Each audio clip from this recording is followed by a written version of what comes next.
아멘으로 동참해 주신 여러분들에게 아멘의 축복 넘치기를 다시 한번 축복합니다. 네. 아멘 못하시는 분들은 빨리 아멘이 터져나올 수 있도록 새벽 예배 나와 기도부터 하셔야 됩니다. 내 인생에는 왜 아멘이 없나? 믿음이 없다는 거겠죠? 이번 새벽 예배, 특별 새벽 예배를 앞두고 기도하는 가운데 자꾸 하나님께서 야곱에게 나타나셔서 하셨던 이 말씀이 자꾸만 제게 생각나게 하신 겁니다. 그래서 우리 특별 새벽 예배 하나님께서 야곱에게 말씀하셨던 이 말씀을 중심으로 이 주제로 우리가 5번 우리가 예배를 드릴 겁니다. 그리고 찬송가는 주제 찬송이 오늘 273장입니다. 주제 찬송이 5절까지 되어져 있습니다. 월화수목금 하면 5절 되겠죠? 예, 매주 매일마다 한 절씩 생각하면서 또 말씀과 연결해서 이렇게. 제가 좋아하는 찬송이거든요. 273장. 자, 여하튼 간에 오늘 주일 우리가 일어나 베델로 올라가자라고 야곱은 그의 가족들에게 권면합니다. 그때 야곱의 심정은 어땠을까? 그때 야곱의 심정은 아마 결의에 찼을 겁니다. 우리가 베델에 올라가지 않는다면 우리에게는 희망이 없다. 우리가 지금 가지고 있는 이 거대한 부, 흔히 말하는 거부, 아무 소용없다. 세겜 땅에서 세겜 사람들과 어울려 살아왔던 나날들, 우리에겐 더 이상 아무 의미가 없다. 우리의 삶의 진정한 의미는 베델로 올라가는 것이다. 그 말을 하는 야곱의 얼굴은 미소 띈 얼굴이 될 수 없고 온화한 모습으로 다독거리며 살 수 있는 말이 아니죠. 이렇게 하는 말은 비장한 결의에 찬, 비장하고 결의에 찬, 그리고 확신에 찬 그러한 말을 가족들에게 하는 겁니다.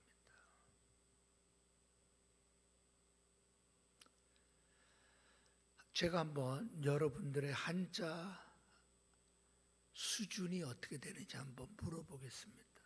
여기에 한자가 2글자가 보여질 겁니다. 알아맞히시는 분들은 손을 드시기 바랍니다.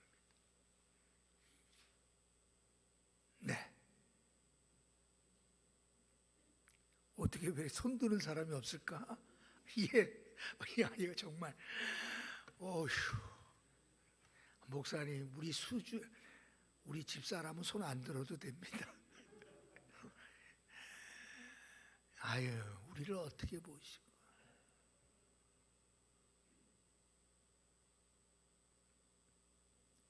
위기라는 말이 있죠. 위기. 우리는 흔히 위기라는 말과 함께 기회라는 말과 연결해서 씁니다. 그래서 사람들이 잘 쓰는 표현이 위기가 곧 기회다 라는 말을 잘 씁니다. 위기가 곧 기회다. 네.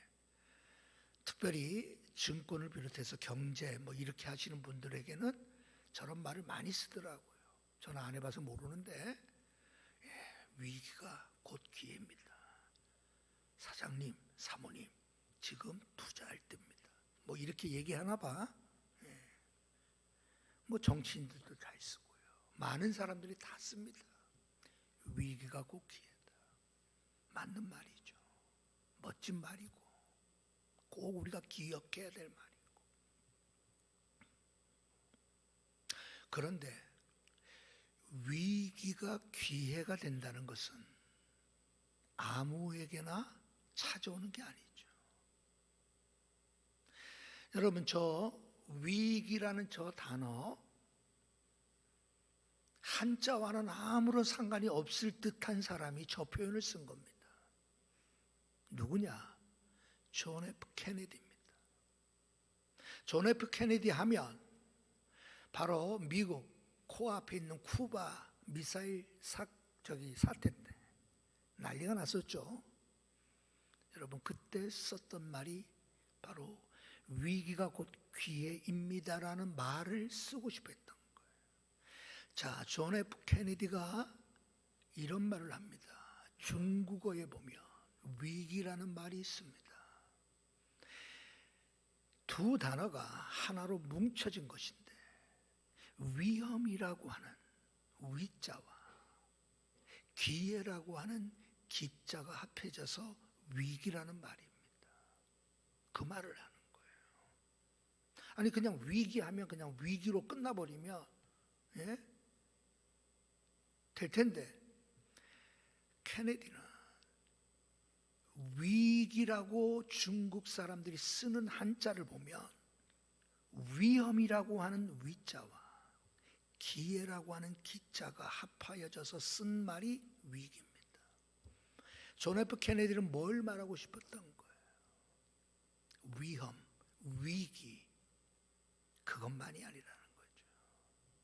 그것은 곧 기회와 연결될 수 있고 축복과 연결될 수 있고 회복과 연결될 수도 있는 겁니다.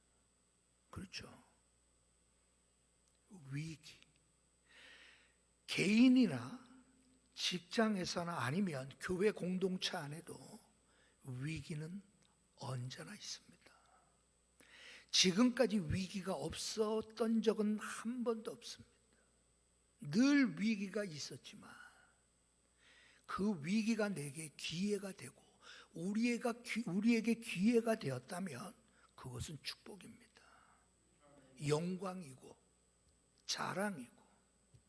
그러나 우리가 수많은 위기를 만났음에도 여전히 기회를 얻지 못했다면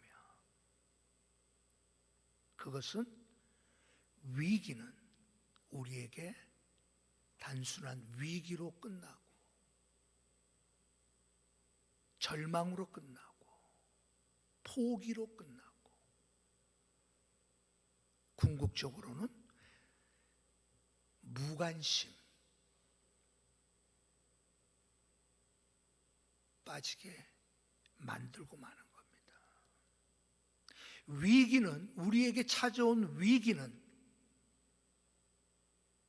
세상 사람들이 말하는 기회 맞습니다. 그러나 세상 사람들은 그 기회를 흔히들 준비하는 자가 얻는다라고 얘기합니다. 여러분, 신앙인들에게 찾아오고 개인과 교회 공동체에 찾아온 위기는 하나님께서 우리에게 기회를 주시는 겁니다. 기회를 주시는 거예요.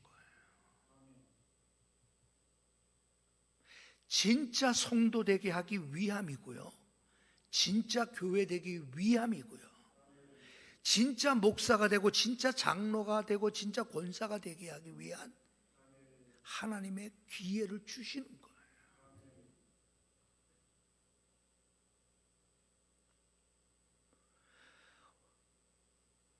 오늘 우리가 알고 있는 이 본문의 말씀은 야곱의 가정에게 찾아온 위기임을 우리는 알 수 있습니다.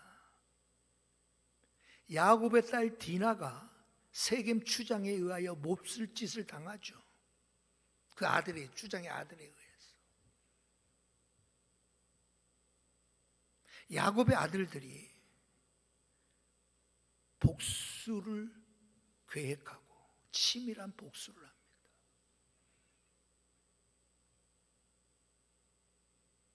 할례를 받게 하는 교묘한 비열한 방식으로. 이방 사람들이 할례 받을 필요 없잖아요. 복수를 위하여 그들을 할례받게 만들고, 그리고 난 이후에 무참하게 살해를 하죠. 두 아들이.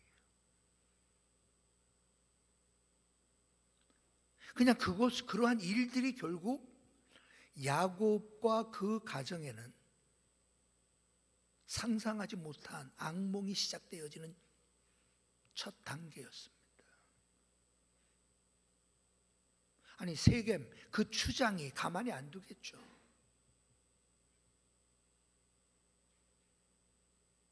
그들을 그냥 이해할게, 우리가 못된 짓 했으니까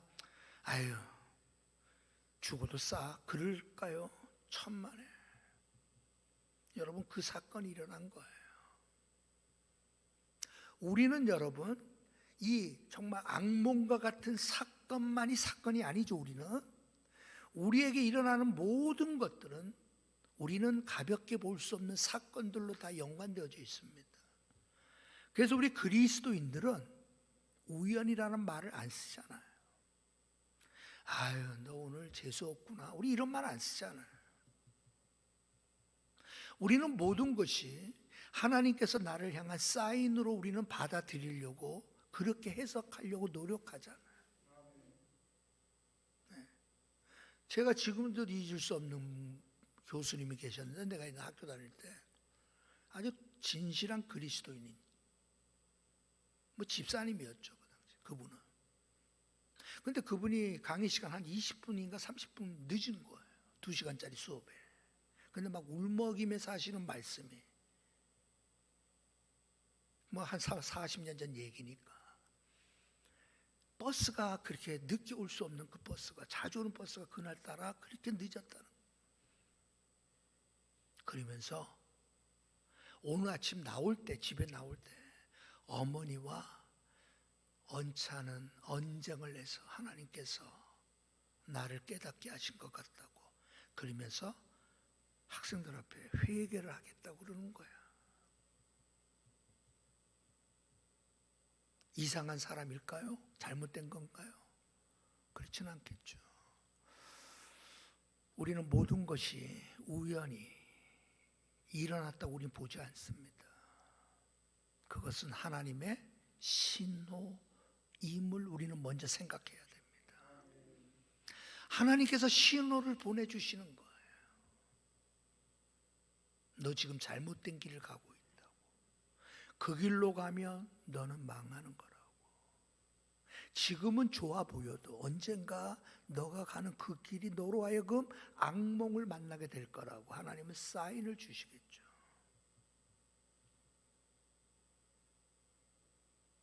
그래서 하나님은 야곱에게 상상하지 못했던 일들이 일어나게 하신 것으로 우리는 그렇게 해석해야 되죠.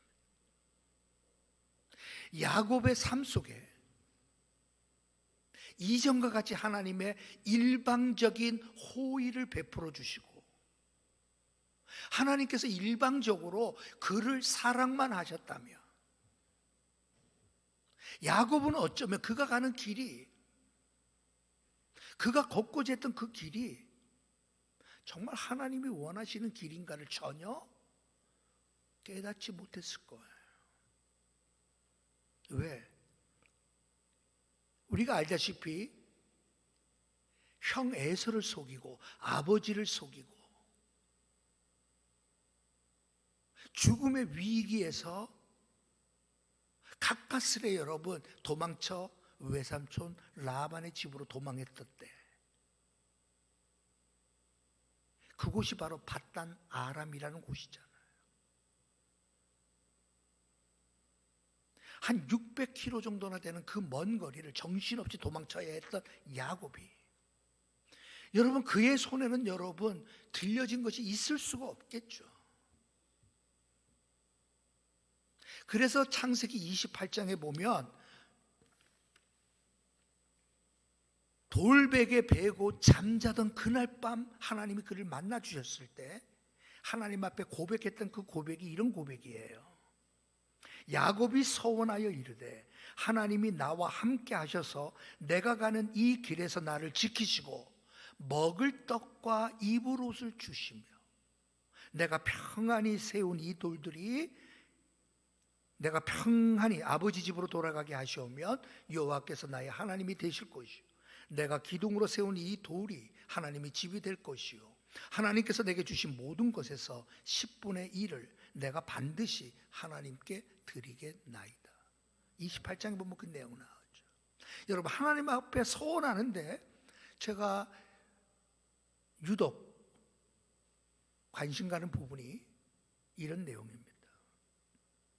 나를 지켜주시고 이 길에서 나를 지켜주시고 먹을 떡과 입을 옷을 주시며 왜? 그에게는 떡 하나가 소중했던 시절이에요. 입을 옷 하나가 너무 귀했던 거예요. 여러분, 지금도 먹는 것을 구걸하는 아프리카 그 가난한 아이들의 손을 벌리는 그 모습 보면 애잔하잖아. 야곱은 지금 거창하게 하나님 앞에 요구하는 건 아니에요. 먹을 것과 입을 것 그리고 생명을 지켜주신다며. 여러분, 그거예요. 여러분, 그런 정말 야곱에 있어서는 막다른 골목까지 쫓기던 그때 하나님께서 만나 주셨던 장소가 베델이라는 장소예요. 그는 몰랐죠. 그는 너무 지친 나머지 그냥 돌베고 돌베개 베고 잠잔 것 뿐이에요. 그런데 하나님이 그를 만나 주신 거잖아요. 하나님이 그를 찾아와 주신 것이었고요. 하나님이 그에게 꾸짖거나 책망하신 것이 아니라 오히려 그를 감싸 주시며 하나님은 약속을 해주셔요. 여러분, 그 약속이 뭐냐고 하면 내가 너와 함께 하겠다는 거예요. 내가 너의 가는 길 내가 지켜주겠다는 거예요. 내가 너에게 복을 주겠다라는 약속을 하세요. 야곱은 여러분 상상했던 내용이 아니죠. 오히려 책망받고 꾸지름 당하고 그렇게 비열하게 인생을 살지 말라고 정죄받아도 마땅한 야곱에게 하나님은 오히려 그를 보호하시고 그와 함께 하시겠다고 하며 그와 모든 것을 너에게 복을 주겠다라고 약속을 하신 거예요. 여러분, 그게 창세기 28장에 나오는 내용입니다. 세월은 여러분 오래오래 갔습니다. 20년의 세월이 지난 거예요 지금. 그 안에 사건들을 보면 여러분 하나님은 일방적으로 야곱의 편에서 야곱을 도와주셔요. 라반과의 어떠한 품삯의 문제를 다툴 때에도 하나님께서 일방적으로 야곱의 편에 서서 라반에게 여러분 손해를 입게 만들죠. 르비딤 사건으로 인해서 여러분 야곱은 얼굴 들 수 없고 어쩌면 죽어 마땅해요. 그런데도 하나님이 야곱을 위해서 라반에게 오히려 말씀하죠. 손대지 말라고. 그 결과 어떻게 됐어요? 야곱은 거부가 됐잖아요. 거부가 되었고, 그리고 여러분 이제 에서와 가장 민감한 에서와의 관계 어떻게 풀까? 여러분 우리가 알다시피 야복강가의 사건도 여러분 바로 이전에 일어났던 사건이에요. 그 사건을 통해서 여러분 하나님께서는 야곱과 에서와의 문제까지도 다 해결해 주셨어요. 이제는 마음 편히 아버지의 집으로 가기만 하면 되는 겁니다. 모든 것이 정리됐어요. 거부가 되었습니다. 한 일가를 이루었어요. 자기를 죽이려고 했던 원수처럼 자기를 여겼던 형 에서의 마음도 녹여졌어요. 이제 그는 아버지의 집, 그동안 그렇게 가고 싶었던 아버지의 집으로 가기만 하면 되는 거예요. 그러면 야곱의 삶은 멋진 거였어요. 문제는 마땅히 가야 할 길이라고 우리 모두가 생각하는 그 길을 야곱은 가지 않은 거예요. 가나안 족속들이 살고 있는 세겜 땅에 그는 머물게 돼요. 그곳에 여러분 땅을 사고 그곳에 머무르려고 마음을 먹었던 것이에요. 그러지 않으면 여러분 밭을 땅을 살 필요가 없죠. 바로 그때 일어난 사건이, 딸이 몹쓸 짓을 당한 사건이 그래서 일어난 겁니다. 그 사건은 야곱에게 있어서 우연히 일어난 사건이라고 우리는 볼 수가 없죠. 야곱은 아무런 말을 할 수 있는 입장이 못 된 거예요.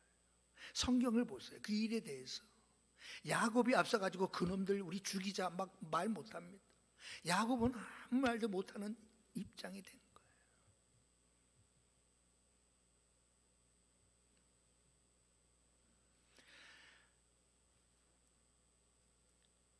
제가 많이 사용하는 표현 가운데 구원에 대한 표현 중에 이런 게 있습니다. 죄의 인정이 구원의 시작이다 라는 표현을 제가 자주 쓰죠. 구원을 우리가 교회 다닌다고 해서 구원받은 게 아닙니다. 우리가 구원받은 것은 신학적인 교리를 내가 알기 때문에 우리가 구원받는 게 아닙니다.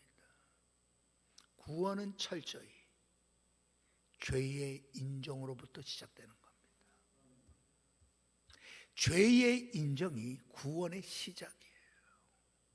다시 말해서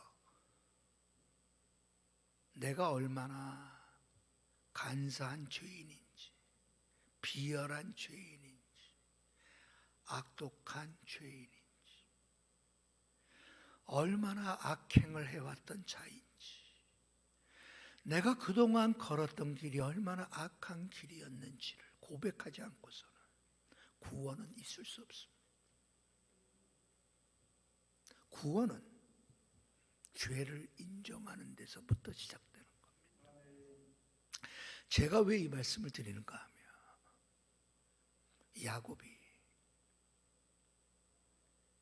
자녀와 가족들 앞에서 이제 우리가 일어나 베델로 올라가자, 비장한 모습으로 떨리는 음성으로 아버지는 가족들 앞에서 이 말을 할 때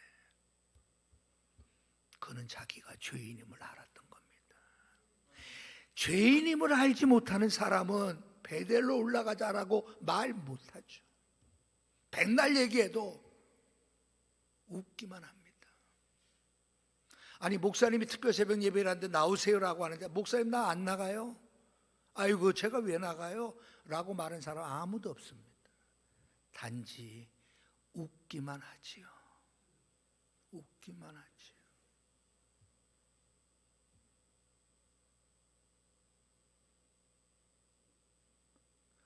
허리가 아프셔도 무릎이 아프셔도 지팡이를 짚고서라도 나오실 수 있기를 바랍니다. 아니 나오실 수 있기가 아니라 무조건 나오시길 바랍니다. 웃고 때우지 마세요. 왜? 하나님이 우리에게 주신 기회예요. 내 인생의 기회입니다. 나 주를 멀리 떠난 것이 깨달아져야 되고, 나 이제 왔으니 내 집을 찾아. 내가 이제껏 야곱처럼 살았던 것, 세겜 땅에 큰 밭을 사고 멋진 집을 짓고 남들이 다 부러워하는 그러한 인생, 여러분 우리가 꿈꾸며 살았다. 그 허황된과 대부분 사람들이 여러분 그래요. 유머 가운데 그리스도인들은 다 하나님 저 천국 가고 싶어요. 그러면서 뭐라고 말하는 줄 아세요? 그렇지만 이것도 너무 천국처럼 좋아요. 데려가 주세요. 그래. 그죠? 나 천국에 너무 좋아. 우리가 옛날 복음성가 막 부를 때 죄 많은 이 세상 내 집 아니네 뭐, 저 천국 뭐 하면서 많이 불렀죠. 근데 옛날에는 진짜 사모함으로 저 천국을 바라보. 죄 많은 이 세상 내 집이 아니다라고. 나는 저 천국을 사모한다고 막 우리 막 그랬어. 근데 가면 갈수록 하나님 저 천국 가고 싶어요. 그런데요, 이 세상도 너무 천국 같아요. 그러니 천천히 데려가 주세요. 그러죠?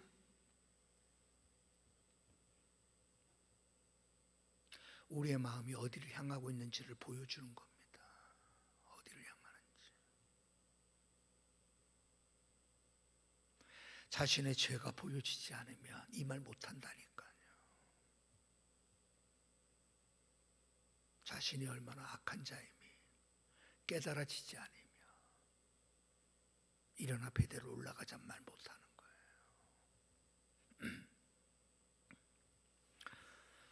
내일 주제가가 273장이라고 말씀드렸습니다.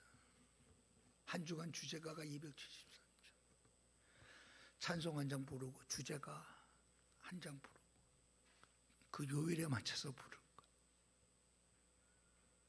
월요일이 나 주를 멀리 떠났다. 이제 온다고. 화요일은 이 귀한 세월 보내고 이제 온다고. 수요일은 나 죄에 매여 고달파 이제 온다고. 목요일은 이 병든 마음 고치려 이제 온다. 금요일은 나 바랄 건 무언가 우리 주 예수라고.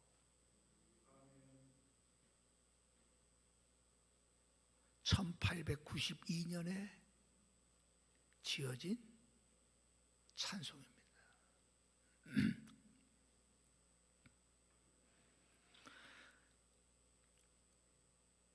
커트 패트릭이라고 하는 교수가 찬양 인도를 펜실베니아주에서 집회를 하는 찬양 인도자였습니다. 그 찬양 인도를 하는데 수많은 사람들이 은혜를 받아요. 특별히 한 청년이 나와 특송을 할 때면 많은 성도들이 눈물을 흘리며 큰 감격을 받습니다. 너무나 아름다운 목소리로, 너무나도 호소력 있는 목소리로 찬송, 특송을 하는 거예요. 그런데 문제가 있어요. 이 청년이 부르는 찬송가는 기가 막힌데 이 청년은 예수님을 안 믿는 거예요. 이 청년은 단지 돈의 욕심으로 직업 가수일 뿐이에요. 1892년도니까 우리나라 처음에 여러분 교회 들어왔을 때 사경회 하면 한 달 정도를 했단 말이에요. 우리나라 처음에 사경회 집회하면 한 달 막 이랬단 말이에요. 그래가지고 자기가 먹을 쌀을 메고 여러분 사경에 참석했던 게 우리나라 초기 사경회예요. 여러분 그러다가 평양 대부흥회를 만난 거예요. 그게 여러분 이제 두 주로 들고 한 주간 하다가 요즘에는 뭐 월화수 뭐 이런 식으로 점점 줄어들죠. 자, 이때 이 청년이 나와 찬양할 때마다 많은 사람들이 은혜를 받고 눈물을 흘리고. 커트 패트릭은 이 청년의 영혼이 너무 불쌍해 보인 거예요. 너무나 안 돼 보인 거예요. 예수를 믿으라고 전도하지만 웃기만 해요. 너무나 안타까워. 잠이 오지 않았어요. 이 청년을 위하여 밤새 기도하다가 갑자기 문득 가사가 떠오른 거예요. 나 주를 멀리 떠났다. 나 이제 옵니다. 내 집을 찾아. 아버지여 나를 받아 맞아달라고. 이 가사를 적으니까 곡이 막 떠오르는 거예요. 그래서 그 즉시 작곡까지 같이 한 거예요. 다음 날 이 청년에게 간밤에 지어졌던 이 찬송가를 건네주며 오늘 저녁은 이 찬송을 불러달라고 요청을 해. 알겠다고. 그날 밤도 이 청년이 부른 찬송 많은 사람들이 기대하죠. 원체 은혜롭게 부르니까. 이 청년이 나주를 멀리 떠났다. 이제 옵니다. 시작하죠.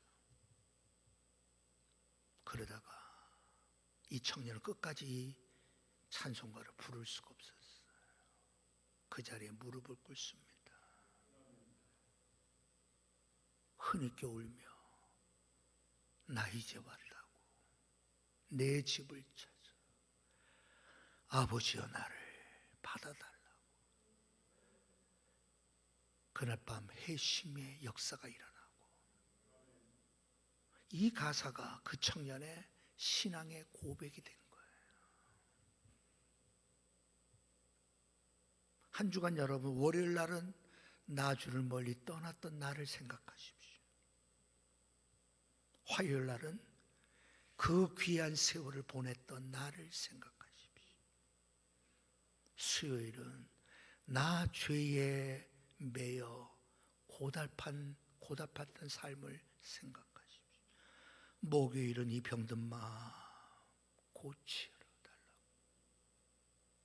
그리고 마지막 금요일은 나 바랄 건 무엇입니까? 우리 주 예수밖에 없습니다라고 하는 결단이 일어나는 금요일이 되길 주의 이름으로 축원합니다. 죄를 깨달아지는 것 하나님의 적극적인 은혜가 아니면 안 됩니다. 나에게 왜 이 사건을 주셨는지, 나에게 왜 이 위기를 맞게 하셨는지, 나에게 왜 이런 고통을 당하게 하셨는지, 나에게 왜 이러한 배반을 당하게 했는지, 나에게 왜 이런 쓰라림을 경험하게 하셨는지 우리는 조금 늦게 알 뿐입니다. 그 모든 것은 나를 위한 것이고 그 모든 것은 궁극적으로 내가 가야 할 바른 길 가게 하심이 그 위함임을 생각하시고, 세겜 땅은 야곱이 머물러서는 안 된 땅이에요. 그러나 그 땅에 머물려고 아버지와 했던 약속을 잊어버리고 먹을 것과 입을 것만 나에게 주신다면 그 정도 수준밖에 소원하지 못했던 야곱에게 큰 거부가 되게 하셨던 하나님의 그 큰 사랑도 잊어버렸지. 어쩌면 오막살이와 같은 초가상간 하나만 해도. 어저께 비 많이 왔잖아요. 교회가 비가 새지 않으니 얼마나 감사해요. 옛날 떠올랐어요.